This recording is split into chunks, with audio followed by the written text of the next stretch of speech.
Welcome back, everybody, to Edge of the Rabbit Hole. I'm author and ghost historian Mike Ricksecker. With me, as always, is my co-hostess, Vanessa Hogel. Back with us tonight is Dr. Heather Lynn, the Renegade Archaeologist. She's been our guest a couple times before, talking about some of her other books. Last time was Evil Archaeology. This time, it is the Anunnaki Connection. I really enjoyed this book. Looking forward to talking with her about all that. Heather, welcome back. Happy to have you. Thank you. I'm glad to be here. Yeah, absolutely. And we have you on video this time, so this is amazing. Hey. Yep, in my quarantine home.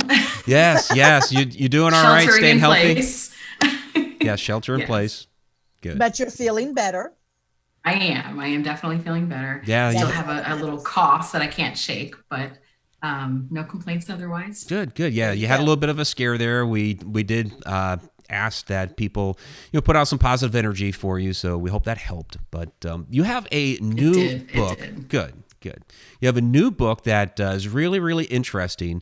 From what I gathered, the almost kind of the push on this is it's the alternative to the alternative when it comes to this type of ancient history, and that is the that is the Anunnaki Connection: Sumerian gods, alien DNA, and the fate of humanity. So we know you've been very, very interested in this archaeology, this history. You have other works about the Sumerians. So what brought you to specifically the Anunnaki? Well, I was kind of, I think, thrown into it in a lot of ways. It's sort of one of those things that anymore you can't avoid.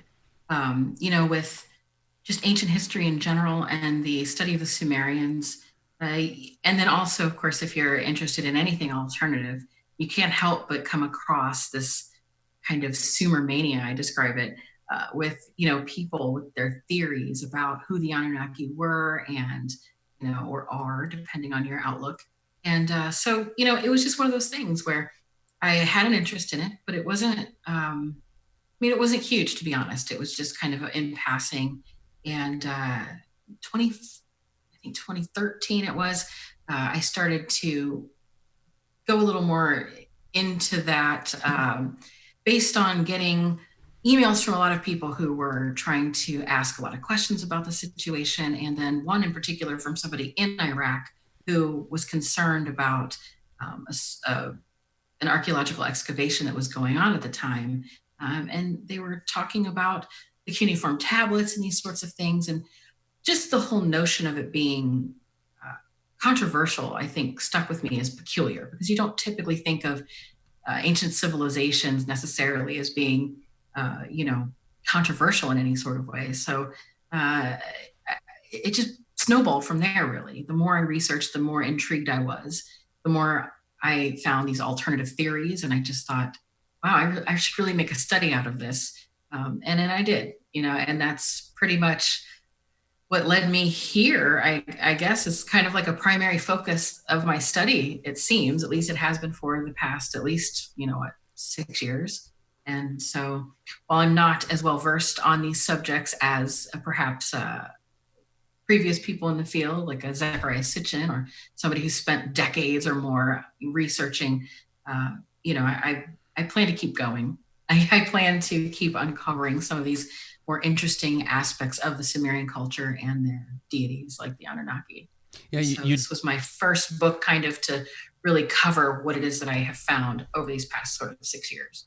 Yeah, you do mention Zechariah Sitchin within the book, and I've read his book, The 12th Planet, his theories of Nibiru. What's your take on his theories?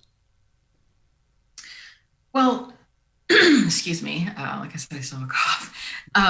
My take on his theories, it's something that I do in the book. I kind of go into that a lot because that is the number one question. Before I launched the book and some of the different radio shows I've been on, I had somebody email me and ask me, so what camp are you in? Are you in the, they came down and enslaved us and made us mine for gold, or did they come down to enslave us to force us to work agriculture? Like, what is your take on it? And that was sort of telling, because that kind of, it encompasses the whole issue altogether that I think that I have about the Anunnaki as a subject and about sort of Zecharia Sitchin and his theories. Is that what's happened now is that over time we've gotten these cults of personality, and people are rightfully interested in these topics and these particular authors, but in a lot of ways these authors are, either they've passed or their work is a lot older. And so what you have is the work is in a state of suspended animation in a way. It was stunted at one point and didn't necessarily flourish. You have a lot of fans, and so the popularity expanded, but the actual digging into it, no pun intended, didn't really go along with maybe the hype.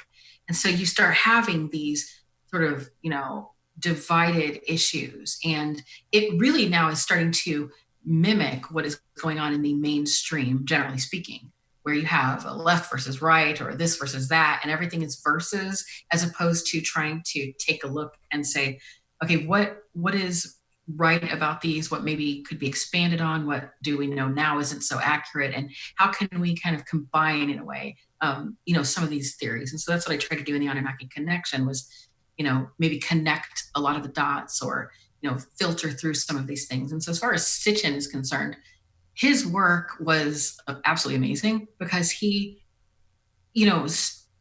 really started bringing this subject of the Anunnaki out to a popular audience and getting people excited about it.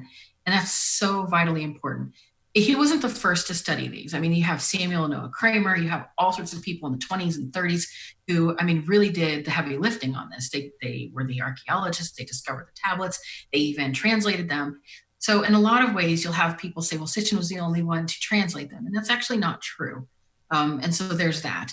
But Sitchin did launch this out into the zeitgeist, if you will.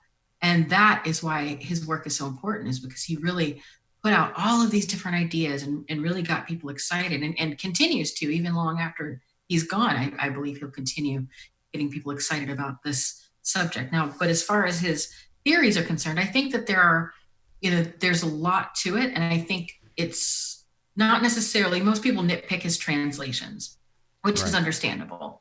But, I don't know if it's as much about translations as it is interpretations. So there are a few parts that like maybe he didn't translate, correctly, if you will. And those things have been, criticized by other scholars, and most notably Michael Heiser and others. And so, that's fine, but everybody's wrong at some point. I mean, nobody has a perfect track record.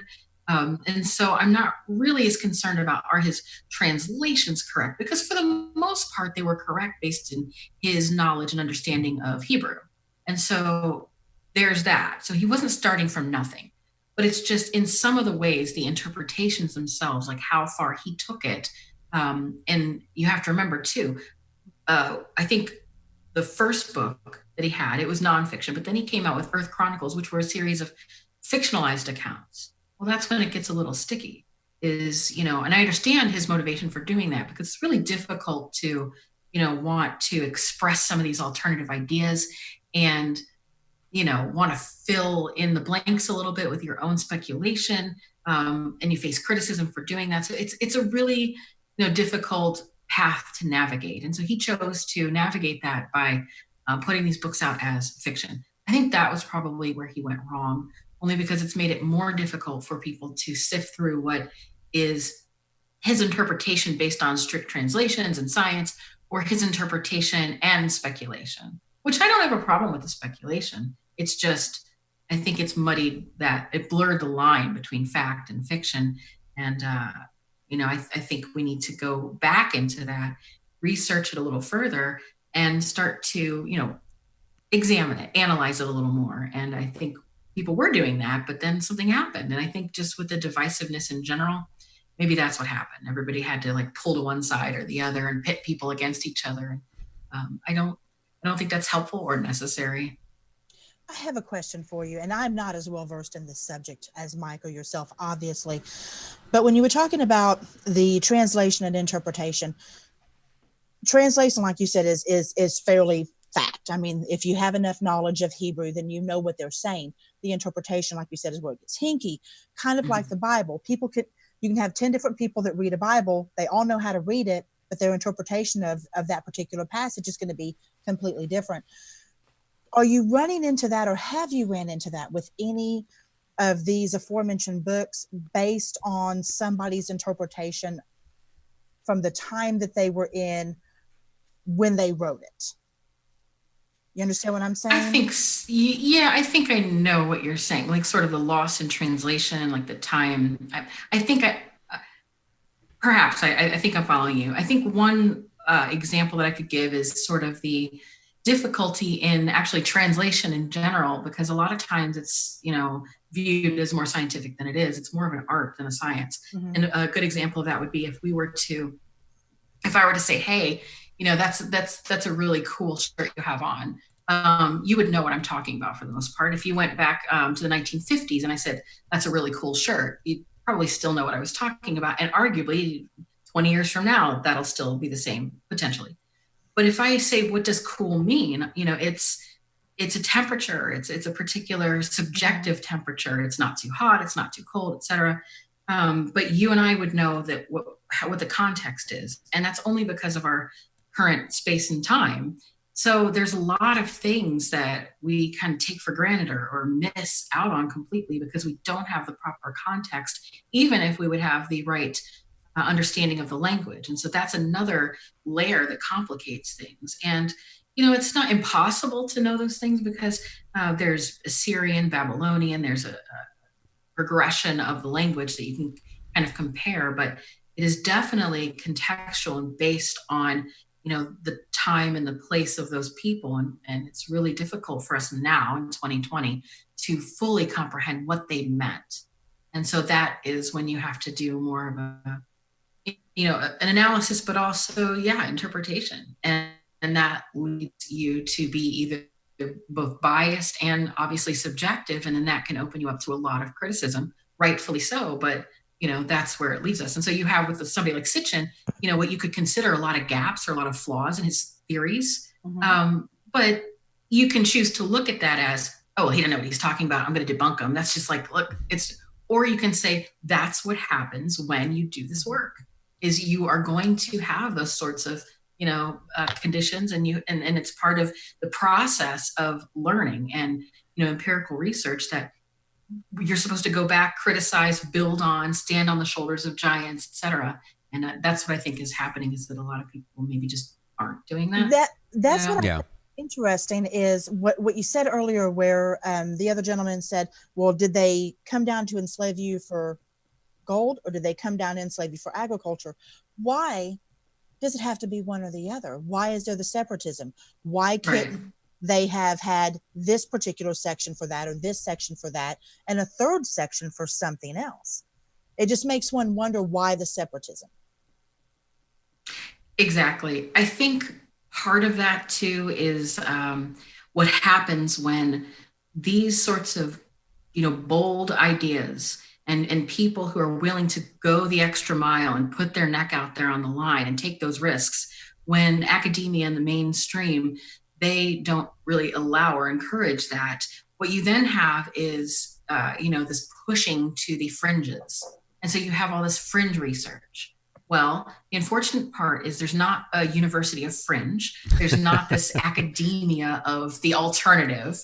And so where those things get pushed out to is more of a commercial venture. So you have people selling books, selling conferences, just selling things, and understandably, because it's like the only way you can get the information out. However, that's where it goes. And as a result of that, an individual who, say, writes a book, they're wanting to get that information out, but it also needs to sell. And the people involved in what has become an industry now, they have the vested interest to not necessarily get the information out all the time as much as to profit. And so it's about pushing an agenda and pushing an agenda. It's hard to say agenda because it maybe seems like it's conspiratorial and it's something like social engineering, but the agenda could just simply be to make money or to be the most popular opinion or, something to that effect. And so what you'll have are publishers or whoever who's pushing that agenda. And then it makes it seem like, well, then that's the leading theory, or that's the only theory, and that's just a consequence of this information and these, topics not being allowed to flourish in, mainstream academia. Yeah, you're right. It has become an industry these days. And, back in Sitchin's day, I mean, anytime you offer an alternative to the mainstream, you're inviting criticism. But, it seems like this arena started getting its legs. You had Sitchin, you had Eric Von Daniken, Chariot of the Gods. And, now it's blown up into something bigger. Ancient Aliens has been on for 10 years now. You have all these different people writing books. You're writing books. I wrote a book on shadow people. So we're all kind of, putting this information out there, things that we've researched. Is it muddying the waters too much, or is this a good thing that we have a lot of people in the pot and kind of stirring it in putting these things out there?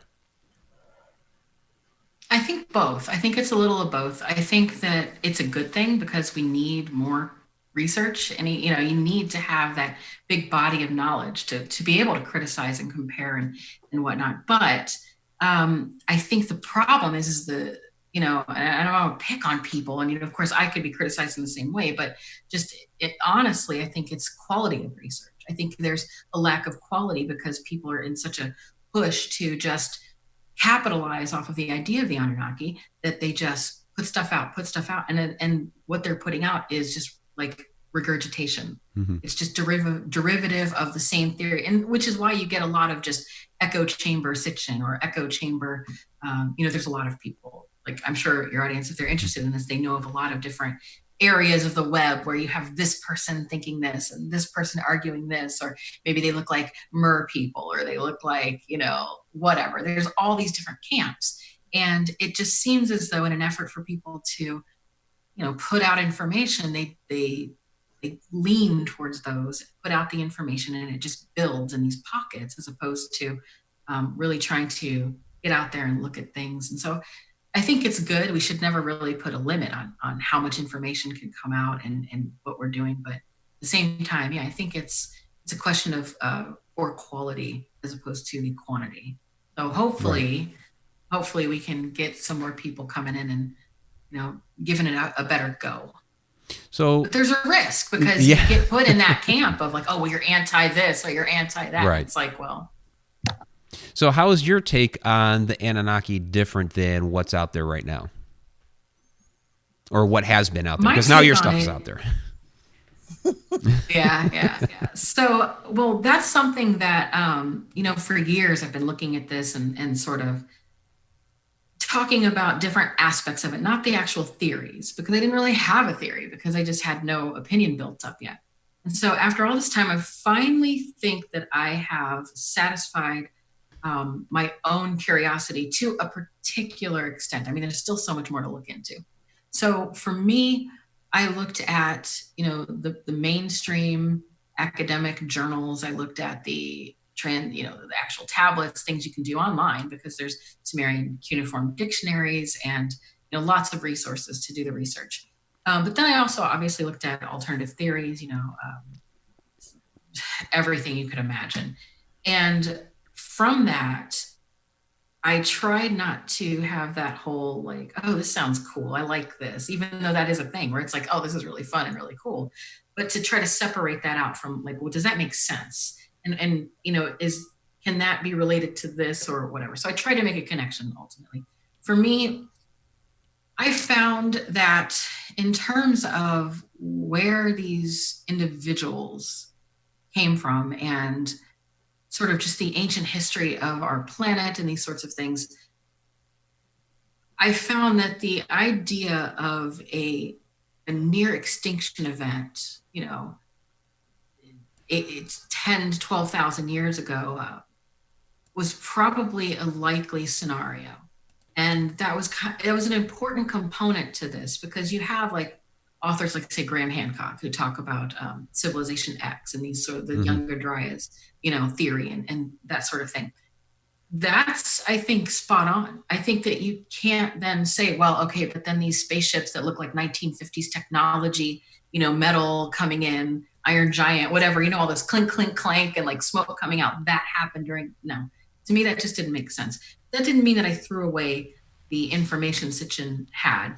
So for me, what I looked at was getting the personalities out of the way, getting these main theories together and seeing if there was any like Venn diagram, if you will, seeing if there was any overlap and anything that would make sense. And they compare that to the archaeological record. What is actually there? What do we know? And so from where I stand, it's more complicated than saying the Anunnaki, they were this, they did this, and no. The Anunnaki, in my research, I believe the name Anunnaki, the term, is what's been most confusing. I think that if you look back at the most ancient texts and you follow it all throughout, up into Assyrian, Babylonian, and whatnot, you'll find that those who were considered Anunnaki, it changed over a lot of years. So at the very beginning, you have a trinity, a holy trinity. You have like a Father, Son, and a Holy Spirit. Right. An was the main god, and so you have all these kinds of things. But then you also have, semi-biological entities. What is that? Then you have absolutely biological entities that were called Anunnaki, and they guided the kings over, what to do, and they ate things, and there was like this real science behind what they were doing. It was very tangible. Yes, they walked beside people, and they, in the book I outline all the things that they like to eat and what they like to do and the recipes, very human-like things. And so you see that the Anunnaki themselves, we may be familiar with like maybe 12 of them, roughly, depending on how much you get into this. There were arguably thousands of them over an extended period of time. So, and we're discovering more all the time. So what does that mean for this concept as a whole of the Anunnaki? Well, it means it's a little more complicated. And so that led me to go further and try to find out where were these first mentioned. Just as in a nutshell summary, I think that what we have is a situation where after the flood that came about because of a near extinction event, you had people who are highly advanced, sort of the civilization X, if you will, who were located in the north. They fled that land and they went to Mesopotamia. At the time, Mesopotamia was inhabited by hunter-gatherer type people that were, loosely organized. They had pottery and different things that, in a way, it was like the Celts, where it wasn't necessarily a people. In the time, they weren't called the Celts, but that you could identify pottery patterns and different, behavioral tendencies. So there was something like that. There was a culture there before, but they were lacking the high civilization, the things that we would consider to be actual civilization, like arts and science and math and astronomy and medicine, right. These sorts of things. And so you have those people. In the accounts, you have the story of Noah, that it predates the Noah story that we know of, that, has sort of an ark and these animals and all this. It predates that, and it's very different. When you look at the translation, it really discusses a group of like technocratic elites, like people who knew science, people who understood, all the things necessary for a breakaway civilization. They knew the flood was coming or some sort of disaster was coming based on their knowledge of astronomy. And what they did was they gathered what was in the text called all the animals of the steppe. That was an important distinction because it wasn't just all the animals in the world. And this is where, people may get angry based on their religious beliefs, but it was all the animals of the steppe, meaning those that they would have used to be able to survive in a nomadic way. That would have been, the animals that they would have used for milk and food, this sort of thing. So they took those. What they were doing was trying to have a breakaway civilization. They did. They traveled and they went south, and they ended up in Mesopotamia, where they encountered what they called the black-headed people. Now, if you have black hair and you encounter other people and you call them the black-headed people, that doesn't make sense, because why would you differentiate that if that's not something different? So it would stand to reason that these people did not look like those people. They were not described as looking like that. The people in Mesopotamia, before it was actually Mesopotamia, they, given their diet, not having a lot of meat or animal products, they would have been, hunter-gatherer, not having access to, say, like farm animals and just constant sources of protein. Their stature, they were smaller. They were about 5'4", 5'11", 5'2" at best. The people that would have come from the north, and this is based on skeletal remains, this is actual fact, they would have come down and been much bigger because they had domestic animals and agriculture and these sorts of things. And they would have looked a certain way based on the genetic, findings of, where they were. It would have been very striking to the people who were there, saying, oh my gosh, who are these people? And so what you have here is these sorts of visitors. Does that make sense? Mm-hmm. Yeah, let me ask you something. These visitors from the north, and this is more of a, I guess, more recent discovery with the Denisovans. Could these visitors from the north that came down could have been these peoples? Yeah, I really do think that that's a possibility, and based on, like I said, there's skeletal remains. I discussed sort of the different artifacts in the book more closely, but there's a lot of reason. Like, for instance, when they not only called them the black-headed people, they called them the Adama. The Adama, where we get Adam, actually meant red people. Well, the understanding of that in like a Hebrew text is that man was made out of the red clay. And so that's sort of like where we get the idea of red people. However, another way to look at that is that in the region, there's a particular type of ochre that was used at the time in burials that was a particular type of red. And, if they were using it to adorn bodies after death, it could stand to reason that they, of course, this is speculation, but there's evidence that could suggest that they were also, adorning themselves with red ochre while they were alive. And so they could have looked red, and they had black hair, so they were the black-headed Adama, and that's what they were called. So you have this group of people who then position themselves in a way that they were kings. They were gods, and so that makes the Anunnaki, the original Anunnaki, that way, very much physical, alive beings that didn't necessarily come from space, but they did come from far away, given the Sumerian problem that is cited in academia as this question of like, well, their language was so different than anything else in that area. Plus, they showed up out of nowhere, seemingly, and in a course of 200 years, they made this marvelous civilization. How do we explain that? Well, there's that. Now, the part that gets a little maybe out there and could be out there for some people is if you go even further back and consider, how did these people, these actual physical, say, Anunnaki visitors, how did they have all this high technology pre-flood? We don't know because it was pre-flood. Right. But there's writings. There were some writings that were of like oral history. So there is a little evidence to say that they carried their religion with them. One of the things they believed was that they were in contact with these otherworldly beings they call the seven sages.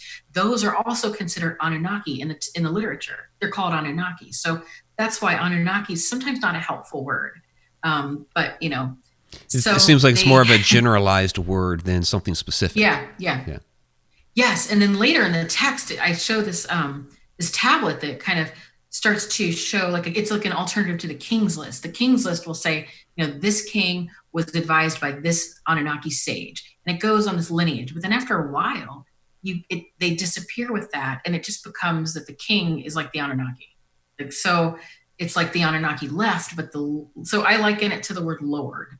You have the landlord, the Lord of the Manor, Lord Jesus, the Lord. So it's one of those things where after a while it can start to, maybe anthropomorphize in such a way, so instead of being about a god or an otherworldly being, it's about an actual human being. So you have in this ancient history, you have these seven sages that were considered Anunnaki, but they were like these they were identified as star people. They were this whole other thing, and these were the beings that the travelers, the people who came to Mesopotamia to start who ended up starting the Sumerian culture, those are the beings that they were in contact with. So it's like because this is such an old story, and it's such a lasting story. This is something that is like thousands of years. So there was an evolution and changing, like going all through that.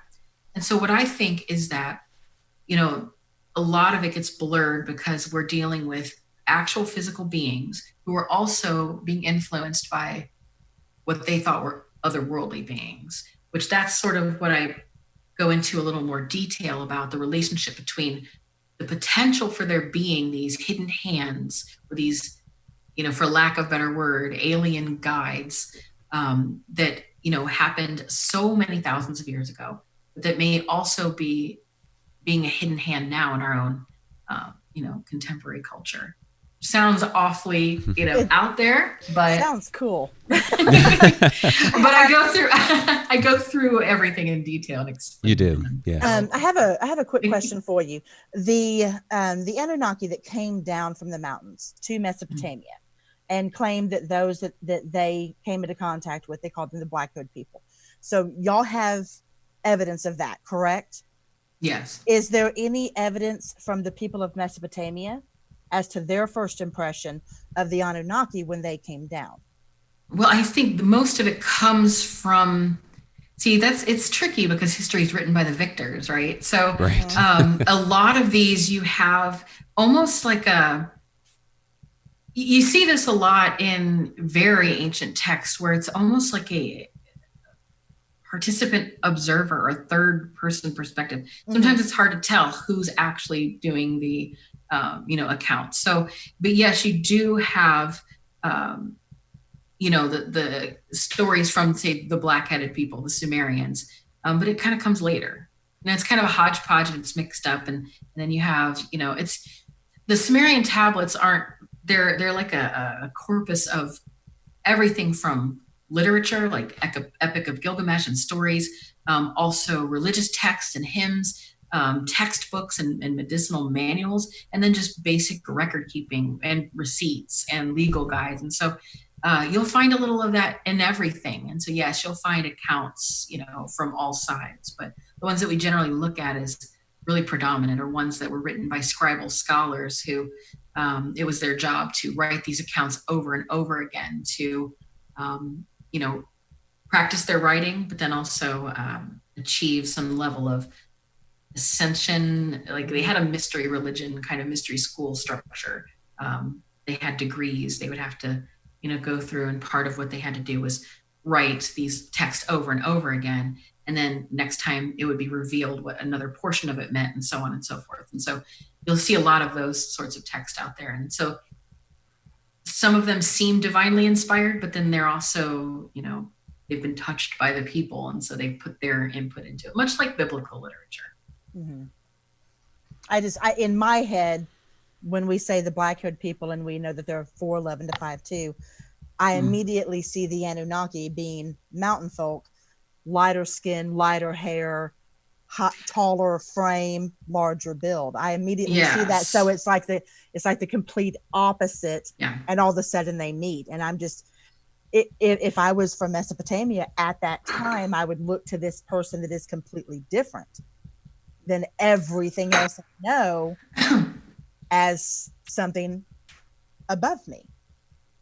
Yes, and blue eyes was an important component to this too. If you look at a lot of these statues from the Sumerians of their gods, they had these huge saucer-like eyes, and they were often blue. They were, they were made of lapis lazuli or sometimes turquoise, and it became such a thing that even to this day we have that notion of the evil eye being the blue eye. Mm-hmm. So there's, especially in the Middle East, you can buy these amulets that are like these glassy blue, really pretty. They're supposed to look like eyes, and they're good luck. They ward off the evil eye. Mm-hmm. But that was sort of the idea in that time, was that the blue eye was very rare. It did happen, but it was rare and therefore scary. And it's interesting to consider then that a lot of the gods were depicted, the Anunnaki were depicted as much larger beings, and they had blue eyes. Mm-hmm. And, differentiated them from the locals. Now, later they assimilated, and that's where you get that whole Nephilim idea, where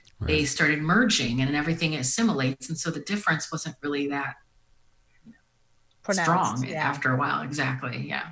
Yeah. So I think what we're looking at when we look at some of these stories is really the civilizing of man. Now, like this idea of civilization, like making towns and, all of this, and you just see it echo throughout the stories. But again, there's that sort of vestigial, remnant of the culture and experiences of the Anunnaki, the pre-flood people, that still is in the most ancient texts. And that's something that, I think is interesting, a little strange, And, you know, you kind of see a common thread then woven throughout a lot of different myths. So you see like um, the snake people, the Hopi, you have like the archons of the Gnostics, you have, so many of these, just like fairy people. I mean, there's so many different ways to look at what I think is different cultures and their explanations for the same sort of experience. Mm-hmm. And so basically, if you're looking at these very ancient accounts of those 7 sages and how they were able to, say, telepathically communicate, or mostly what they did was they gave technology out. It was something really, important, that component of it. If you look at sort of modern day, this is going to sound, like a big leap, and it is a big leap, thousands of years. If you look at what's going on in Silicon Valley, and a lot of other places with research into substances like DMT, or psilocybin, when they do this research, what they claim they see when they do this is beings, entities. We sometimes call them the clockwork elves or the machine elves. And a common feature that they have is that they give them technology, or they show them things. They give them something. And when you come out of that, your mind is expanded. You sometimes have this great knowledge. And now, that's not to suggest that this is something ideal or that people should do that or that they shouldn't. It's not a judgment call. It's simply an observation that it's similar to what shamans have gone through in time. And it's something that you see described over and over again throughout many different cultures and many different myths and stories throughout all of what I could determine as human existence. And so that to me means there's something there. What is it? It's just changing names and forms through time.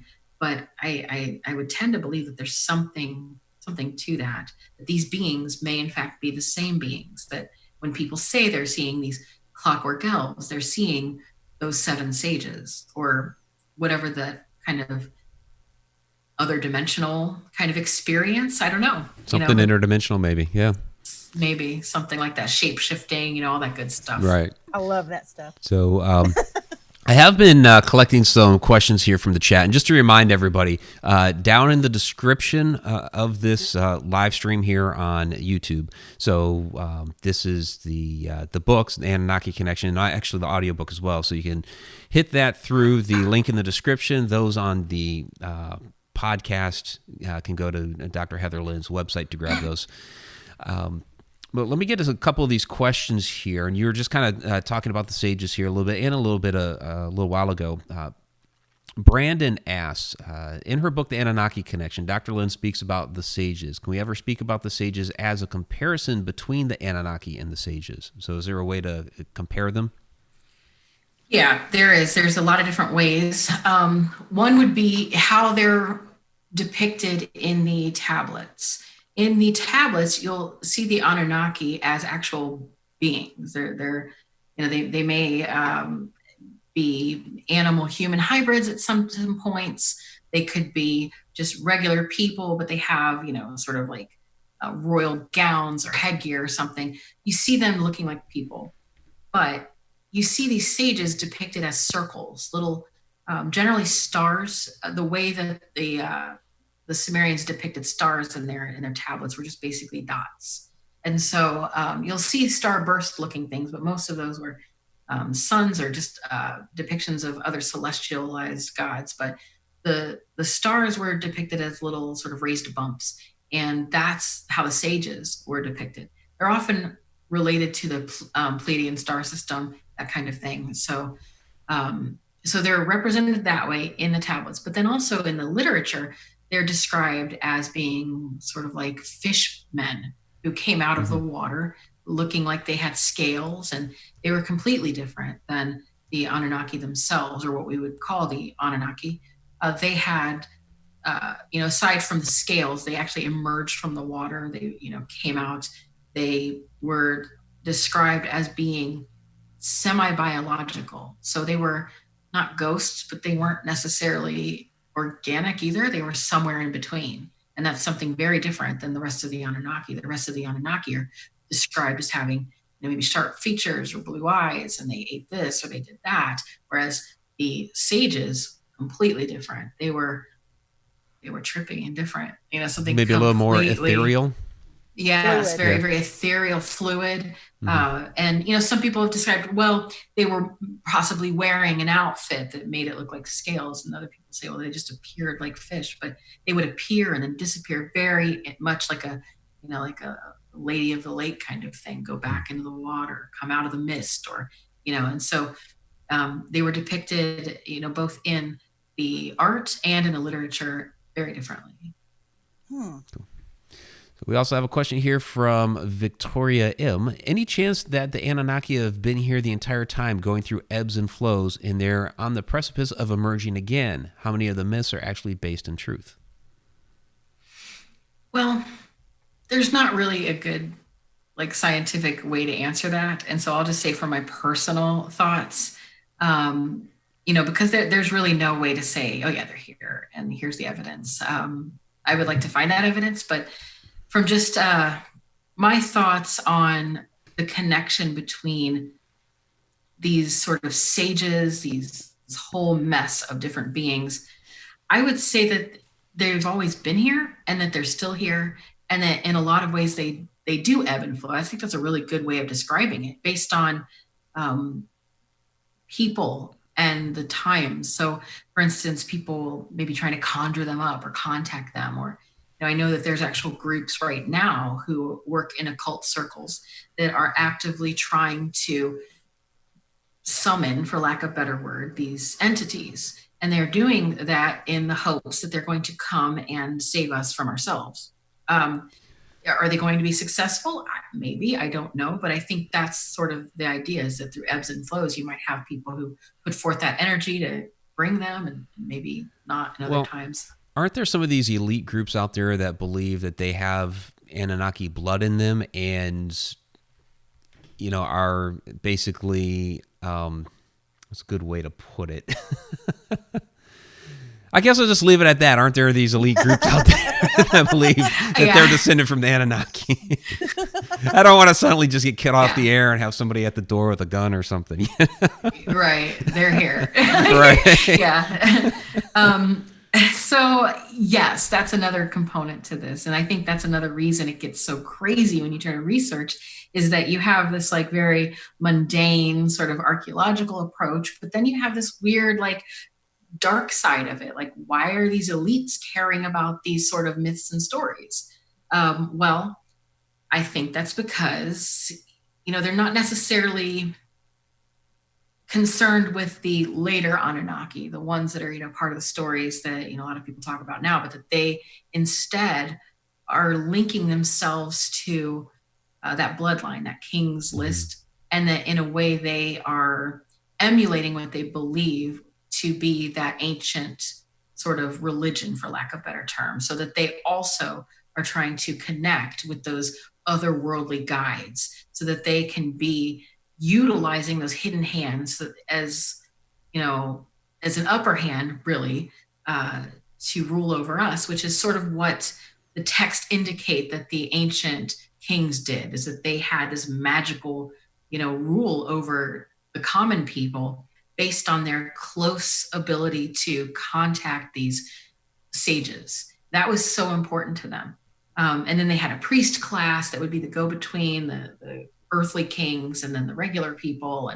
And so I think what's going on is you have these other eccentric folk right now who believe that they are the, inheritors of the system, and that they feel that they also, need to be a sort of God king, and that they do that through summoning or channeling, a lot of times through meditation and all these techniques. They do that to get this off-world information. I mean, this is not necessarily my belief. This is what they believe, and I have that firmly documented. That you have, it's like when you're poor and you have thoughts that are different, you're crazy. When you're wealthy and you have thoughts that are different, you're eccentric. Right, exactly. And so they get away with a lot. And so you have these people who are in charge, they're wearing suits, they're acting like they have a handle on things, but in their spare time, they have this other religion that they kind of follow. And that it's like this narcissistic, self-aggrandizing religion that they believe that they are the Anunnaki on Earth, and that they're in contact with these like otherworldly sages. And I don't know, I think they're playing with fire, but A little bit. yeah. Just a little bit. And you Little hear about bit. these people, and you've brought it up here before, actually, that, we'll have a number of these artifacts kind of stashed away at their house, on display at their house, Yeah. but that regular people like, us can't get a hold of and take a look at. Right. Yeah, it's bizarre. And they're very hyper concerned about it. Like they're trying to piece together their lineage, they think. I think it's just another us versus them thing. When you've already reached the top of your Maslow's hierarchy of needs, Right. you just start saying, well, what is it now? I guess it's this. Meanwhile, we're collecting toilet paper and trying to stay alive. Yeah. Some of these people have this kind of idea. But it's very similar. It's what I say in the metaphysical realm. Most people do not believe in magic until you ask them for a little bit of their hair. Okay. Yeah. That is a true story. That's a true story. So, you cannot believe in something all day long, but your subconscious that knows that there's a possibility will fear when somebody approaches that subject. So when you're talking about people like this, they might convince themselves on a daily basis, this is nothing, this is nothing, this is nothing. But then they find that they can get their hands on something. Their subconscious says, holy crap, there's a 1/1,000,000th of a chance that's going to get me power. Give it to me now. I think that's probably, I think that's probably a good point, because a lot of people throughout history and even now are searching for these magical things, whether it's, the Nazis did this. So they were another great example of this, where they thought they were, in communication with another otherworldly being. They were channeling and exchanging information and trying to get this technology to build these flying saucers and, a whole different myth. And so it's just peculiar to me that you have that happening. You can see this in almost every generation, in every culture, the same kind of narrative. And it looks a little different based on, who's telling the story. But if you take away all those labels and abstractions, you cut it right down to the heart, what it seems to be is the same thing over and over again. That in the human experience, there are entities, for lack of better, more descriptive word, that have some sort of effect on the world, on human behavior, on our course, to the future. And that some people are able to tap into that for better or worse. And it's a very powerful and alluring thing. Now, in my other book, Evil Archaeology, it sort of discusses a similar thing in that, demons, people do this, conjure up demons or try to think that they're getting help from demons. And I think likewise, there's the question of angels. Like, what are these entities? And now it's easy to say, well, demons are evil, angels are good, duh. But in the ancient times, the lines were very blurred. They were more just these entities that were powerful. Well, they believed in good demons back then. Yeah. And bad angels. Exactly. Thank and you so, for that out. yeah, that's exactly right. And so we've demonized the demons and made them like fiercely evil.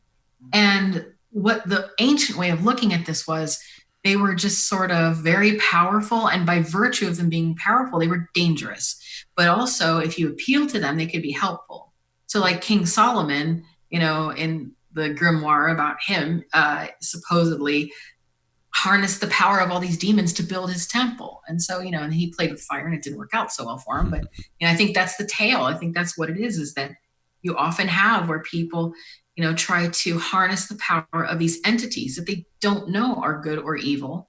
They'll sometimes show them great things, great technologies, build them castles and temples, and then something happens. Like, in the ancient Abrahamic religions, it's the idea of these demons, or the demon, Satan, would be the father of lies. And then you see that idea of the trickster, where, they can do bad things, but it's not necessarily like they're just evil for evil's sake, but that they get joy and pleasure out of tricking you, out of fooling you. And that's like temptation, tricksters. You have that theme throughout almost every culture. And so when I hear people's accounts when they're on these psychedelics of having, these little beings like dance around them and saying, come see, and like, I'll show you all this technology. And then they're tricky. They're like, I would, if I were in that situation, I would be very skeptical and a little like cautious about that, because, you know, sure, you might get a lot of great insight or knowledge or technology, but for how long? And right. what will you have to give them in return? Because, you know, what grass or cash, no one rides for free. You know, someone at some point you're going to have to pay up. And for what purpose will you use it? Exactly. Therein lies the difference. Maybe those particular tricksters seek out those particular people using psychedelics because they know that their conscious threshold is lower. Right. Therefore, they can implement something that could actually bring destruction. Very well could be. I mean, that seems so. It's interesting when we have this conversation about, say, the Anunnaki, where most people are thinking about the Anunnaki. Maybe not most, but a lot of, you know, the ideas are that they're these maybe reptilian beings that come in on these, like, in these, you know, 1950s rocket ships. This is what's going on, and you know, that's fine if it helps you kind of understand, you know, some of the aspects of the story, but from where I'm sitting, I think that, you know, it may seem strange to consider the Anunnaki as sort of akin to angels or demons or spirits or even aliens in that sense. But when you really look at the literature and the basis for all of these religions in general, like, that's what they were saying. The Elohim, the, you know, just the Nephilim, they never really said, hey, these are, you know, monsters or reptilians or creatures. Mm-hmm.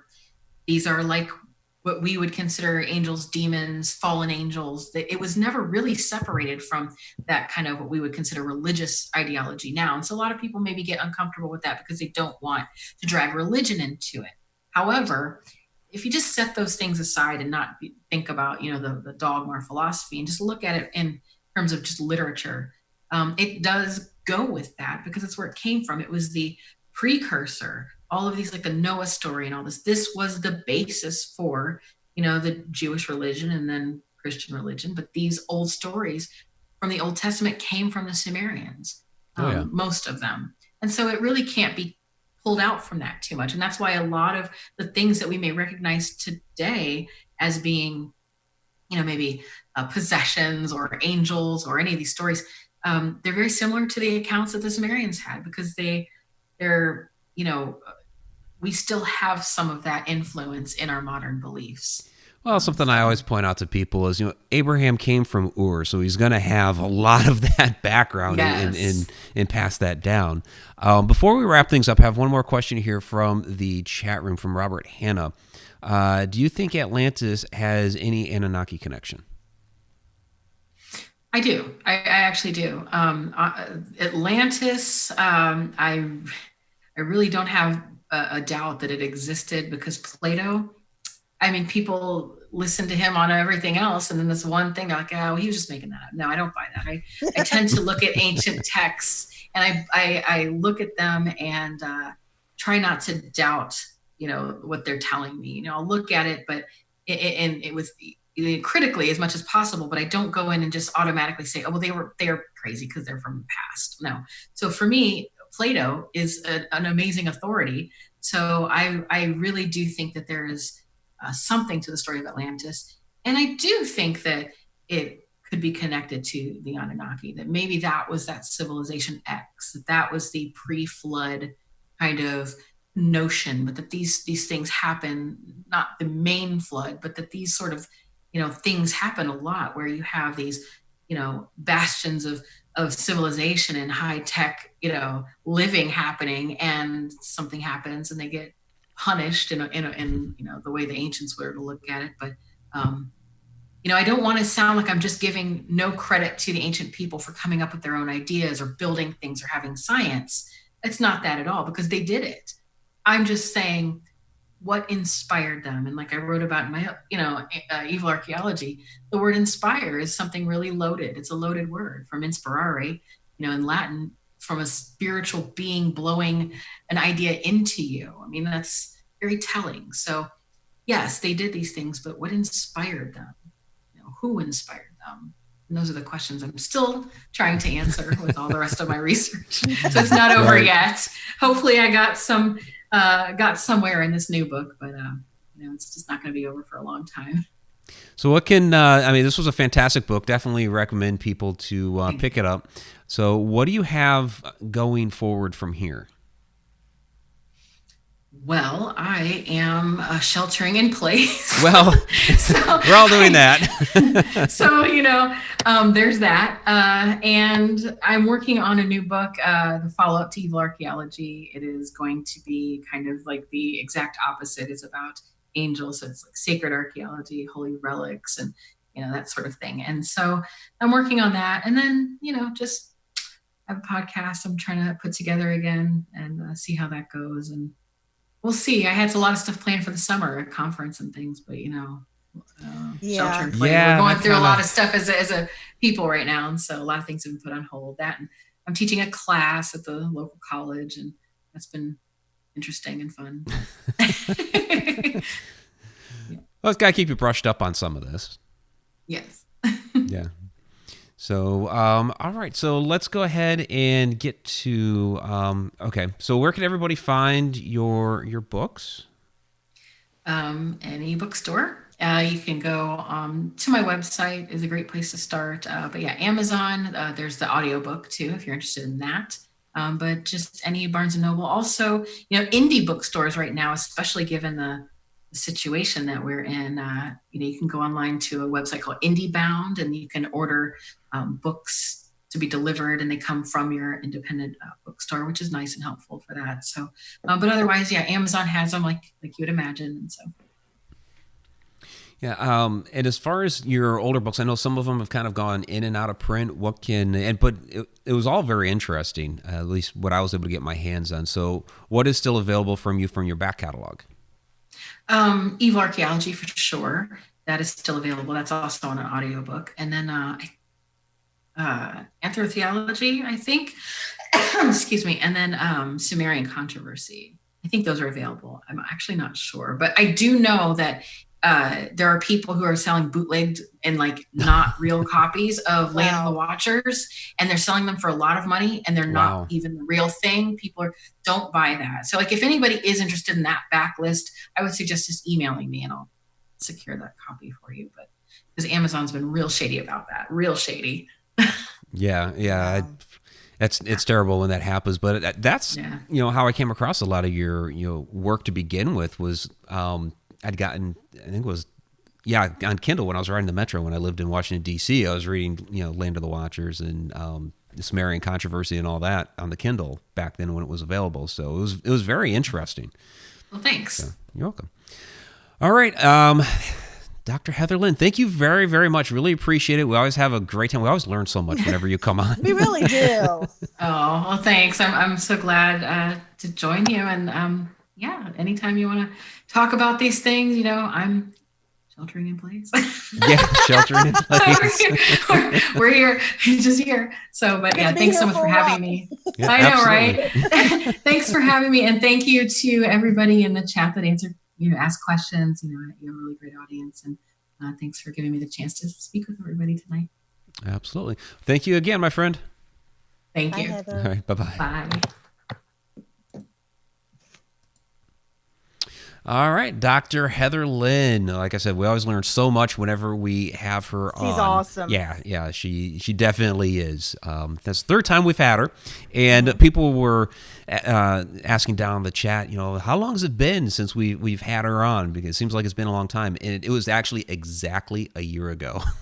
No way. It was exactly a year ago. Yeah. Oh my gosh. That was pretty funny. That's weird. Yeah. Okay. Wow. So. No, she's awesome. I love listening to her explain it all. Yeah. I love that, and she understands it when I'm trying to get one of those questions out because I didn't go to college, so I don't have the same knowledge that you guys do, but I'm still not a hat rack, Victoria Monday down in chat. I want to be Heather Lynn when I grow up. I'm telling you, right? Awesome. I want to go dig in the dirt. I want to go dig for bones. Right. Yeah, she does some very, very cool work for sure.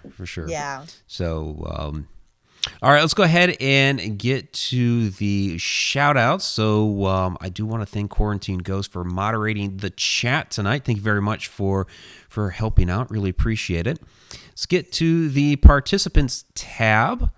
So we have Andrew Cox. Andrew is chucking them. Oh, you know what? Before we get there, we have to do the Patreon patrons. I'm sorry. Yes, you do. Deep down the rabbit hole, Patreon patrons.